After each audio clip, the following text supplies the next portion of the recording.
अस्सलाम वालेकुम। मेरा नाम ज़िशान याकूब और इलेक्ट्रिकल डिपार्टमेंट में सेकेंड ईयर का जो सब्जेक्ट है यूटिलाइजेशन ऑफ इलेक्ट्रिकल एनर्जी और इसका कोड है ET233। इसमें इस सब्जेक्ट को 5 हिस्सों में या यूँ कह लें कि 5 चैप्टर्स में जो है वो डिवाइड किया गया। और सबसे पहला हिस्सा जो है उसका नाम है इल्यूमिनेशन, सेकंड जो है electroplating, third refrigeration, fourth electric traction और फिफ्थ जो है इलेक्ट्रिक हीटिंग जो है। सबसे पहले हम इल्यूमिनेशन की बात करते हैं तो इसमें हमने मॉडर्न थ्योरी ऑफ लाइट कि जो रोशनी का जो जदीद नज़रिया है उसकी बात करेंगे, फिर ब्लैक बॉडी की बात करेंगे, हार्ड बॉडी की बात करेंगे, फिर सॉलिड एंगल। 1.3 जो है कंटेंट जो है उसमें इल्यूमिनेशन के जो 2 लॉज हैं, इन्वर्स स्क्वायर लॉ और लैम्बर्ट कोसाइन लॉ। 1.4 में हम बात करेंगे जो रोशनी के मुख्तलिफ लॉज के बाद आ गए इसके जो लॉसेस हैं और जो चीज़ें इसके ऊपर अफेक्ट करती हैं रोशनी के क्वालिटी को बेहतर करने या उसकी क्वालिटी को कम करने में, जिसमें डेप्रिसिएशन फैक्टर है, utilization factor, waste light factor है।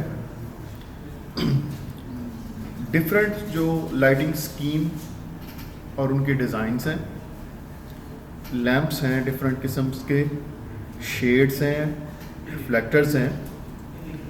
उसके बाद हम बात करेंगे फ्लड लाइटिंग की, उसकी ज़रूरत की और उसको कैसे तरतीब देते हैं, कैसे उसको अरेंज करते हैं। 1.8 जो कोर्स कंटेंट है इसमें हम सोर्स ऑफ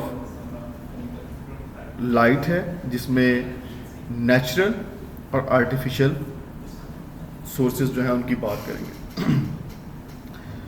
1.9 जो है उसमें हम जो लैंप्स की डिफरेंट किस्में हैं जो हम इस्तेमाल करते हैं, इसको लाइक जो है incandescent lamp, gas filled lamp, clear and frosted gas filled lamp, discharge lamp, sodium vapour lamp, high pressure mercury vapour lamp, fluorescent lamp, stroboscopic effect. ये सारे जो लैंप्स हैं हम इनकी जो है रोशनी की कौन सी किस्म ये प्रोवाइड करते हैं, किस कलर की रोशनी प्रोवाइड करते हैं और लैंप्स की रोशनी प्रोवाइड करने की कैपेसिटी क्या है और इनका वर्किंग जो है, इनकी जो वर्किंग सर्किट्स हैं, डायग्राम्स हैं, हम उनके मुतालिक जो है वो स्टडी करेंगे। नेक्स्ट पोर्शन है इलेक्ट्रोप्लेटिंग। इलेक्ट्रोप्लेटिंग में हम मुख्तलिफ जो एसिड्स हैं उनकी तैयारी, उनके अलॉयज़ के ऊपर क्या असरात होते हैं या अलॉयज़ के साथ मिलकर वो कैसे काम करती हैं एसिड्स जो हैं। सबसे पहले तो हम जो बेसिक फंडामेंटल है, रूल्स हैं, प्रिंसिपल्स हैं केमिस्ट्री के, मेटलर्जी के, इलेक्ट्रोप्लेटिंग के लिहाज से उनकी बात करेंगे।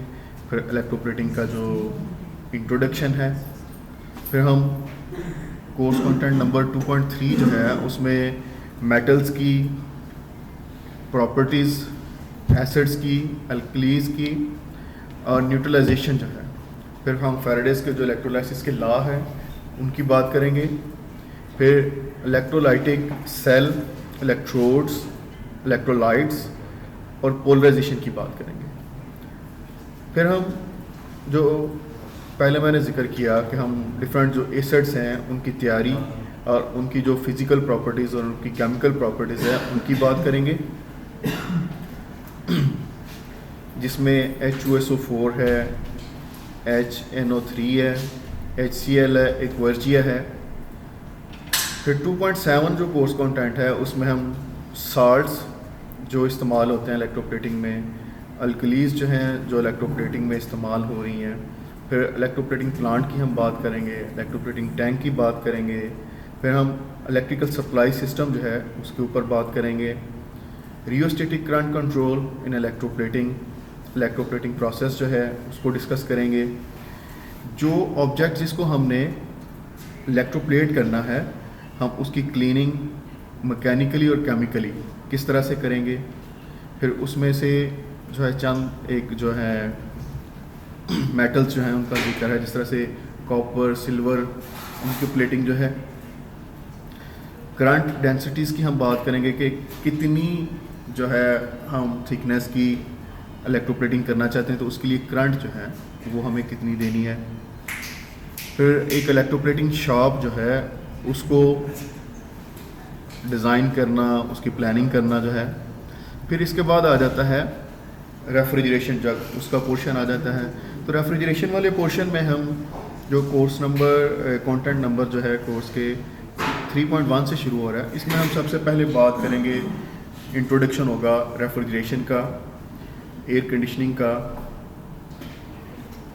जिसमें हम बेसिक इनकी जो है वो पढ़ेंगे, बेसिक जो इनके प्रिंसिपल्स हैं रेफ्रिजरेटर्स के काम करने के, एयर कंडीशनर्स के काम करने के। फिर आगे हम टाइप्स ऑफ रेफ्रिजरेशंस और रेफ्रिजरेंट्स जो हैं उनकी बात करेंगे, उनके ऊपर डिस्कस करेंगे डिटेल से। फिर नेक्स्ट जो है 3.3 जो है उसमें हम रेफ्रिजरेशन प्रोसेस और रेफ्रिजरेशंस के जो साइकिल्स हैं, इलेक्ट्रिकल साइकिल और मैकेनिकल साइकिल, उनको डिटेल से पढ़ेंगे। फिर कोर्स कंटेंट जो है 3.4 जो है उसमें हम रेफ्रिजरेशन कंपोनेंट्स जो हैं मैकेनिकल साइकिल के, एवापोरेटर, कंप्रेसर, कंडेंसर जो है हम इनको स्टडी करेंगे। फिर 3.5 जो कोर्स कंटेंट है उसमें हम इलेक्ट्रिकल एसेसरीज़, जो सारा इलेक्ट्रिकल साइकिल होगा ना उसमें कौन कौन सी रेफ्रिजरेटर के अंदर इलेक्ट्रिकल एसेसरीज़ जो हैं वो इस्तेमाल हो रही हैं, हम उनको डीपली स्टडी करेंगे। इसके बाद फोर्थ से पहले कुछ इसके और पॉइंट्स रह गए हैं, उनकी बात करते हैं। इंट्रोडक्शन ऑफ एयर कंडीशनिंग जो है, रेफ्रिजरेशन के दो पार्ट्स हैं, एक रेफ्रिजरेशन और एक एयर कंडीशनिंग। एयर कंडीशनिंग में हम एयर कंडीशनर्स की टाइप्स, एयर कंडीशनर्स के जो है कैपेसिटीज़ और मेन जो है मेन फ्रेम एसी जो है जिनको हम चिलर्स बोलते हैं उनकी बात करेंगे, जिनको हम central type air conditioner systems भी बोलते हैं। उसके बाद फोर्थ जो है हमारा पोर्शन जो है जिसमें इलेक्ट्रिक ट्रैक्शन की बात है। इलेक्ट्रिक ट्रैक्शन में हम बिजली से चलने वाली ट्रेन जो है उसकी अफादियत जो है उसके मुतालिक पढ़ेंगे। उससे पहले हम जो है जो रवायती तरीका का था हमारे पास बिजली की ट्रेन से पहले, स्टीम इंजन से जब ट्रेन को चलाया जाता था, स्टीम इंजन के बाद डीजल इंजन जो हैं से ट्रेन चलती रही। फिर इनके फ़ायदे और नुकसान, एक दूसरे के साथ उनका मुआवजना जो है वो हम इसमें देखेंगे। इसके बाद इलेक्ट्रिक जो है फिकेशन सिस्टम जो है कि जब हम बिजली की मदद से ही ट्रेन चलाएंगे तो उसको हम कितने तरीक़ों से चला सकते हैं, क्योंकि हमारे पास इलेक्ट्रिसिटी के भी जो है हमारे पास सिंगल फेज़ एसी है, 3 फेज़ एसी है, डीसी सिस्टम है, हम इनको इकट्ठे भी यूज़ कर सकते हैं। ये सारी टेक्निक्स जो हैं हम इस चैप्टर में जो है वो पढ़ेंगे। फिर हम इसमें देखेंगे कि ट्रॉली बस क्या चीज़ है, ट्रॉम क्या चीज़ है, और ट्रेन और क्रेन वर्क्स जो हैं उनमें कंपैरिजन देखेंगे और उनके काम करने का तरीका देखेंगे। फिर और इलेक्ट्रिक ट्रेन के अंदर उसके ब्रेकिंग सिस्टम के लिए और उसकी स्पीड कंट्रोल्स के लिए और उसके टार्क को बेहतर बनाने के लिए कौन कौन सी डिवाइसेस जो है वो यूज़ होंगी और कितने तरीक़ों से हम इसकी स्पीड्स को कंट्रोल कर सकते हैं। सबसे बेहतर जो है वो कौन सी मोटर है, डीसी मोटर है, डीसी मोटर की काफ़ी सारी किस्में हैं, या एसी मोटर है। तो इसके ऊपर जो है हम इस चैप्टर में भी तफसील से जो है वो स्टडी करेंगे। इसके बाद आ जाएगा 5th जो पोर्शन है उसमें है इलेक्ट्रिक हीटिंग। इलेक्ट्रिक हीटिंग जो है इसमें हम सबसे पहले देखेंगे कि हम पहले जो है किन तरीक़ों से दर्जा हरारत जो है उसको हासिल करते रहे पुराने वक्तों में। फिर दर्जा हरारत को रवायती तरीक़ों से हासिल करना, जिसमें फ्यूल में आपके जो हैं मुख्तलिफ़ किस्म के डीज़ल है, पेट्रोल है, फर्नेस ऑयल्स हैं, काफ़ी सारी जो है वो चीज़ें, जिस तरह से आप लकड़ी जला के भी जो है टेम्परेचर जो है वो हासिल करते हैं। अभी भी बहुत सारी इंडस्ट्रीज़ में जो है जब गैस की शॉर्टेज होती है तो लकड़ियाँ जला के तो हीट प्रोसेस जो है वो हासिल किया जाता है। तो देखेंगे हम कि बिजली की मदद से, इलेक्ट्रिसिटी की मदद से जब आप टेम्परेचर हासिल करते हैं तो दूसरे तरीक़ों से ये किस तरह से आपके लिए क्या है फ़ायदेमंद है। फिर हम इसमें फर्नेसेस जो हैं उनकी बात करेंगे, कौन सी फर्नेस जो है वो कितनी हमारे लिए फ़ायदेमंद है। हम सारी जो हैं फर्नेसेस उनको हम स्टडी करेंगे, जिसमें आर्क फर्नेस है हमारे पास, जो है इंडक्शन फर्नेस है, आगे इंडक्शन फर्नेस की किस्में हैं,